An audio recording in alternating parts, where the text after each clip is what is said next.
I think there are really two areas which are important to Kazakhstan, but also common to a lot of the other post-Soviet countries as well. I think the first thing is moving away from what's been a traditional Soviet definition of culture, which is in the modern world rather too narrow and unhelpful in terms of promoting cultural development. I sometimes rather cruelly say that this is the principle of what the Ministry of Culture does is culture, but what the Ministry of Culture doesn't do cannot be culture.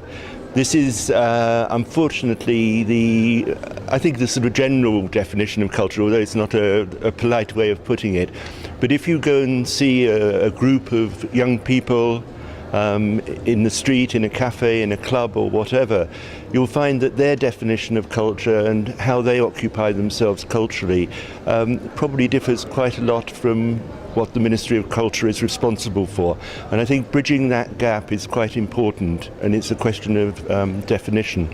I think the second thing is that there's a real problem of people working together, and I think that's at all levels, both within the cultural sector, but also in particular between people working in the state institutions concerned with culture,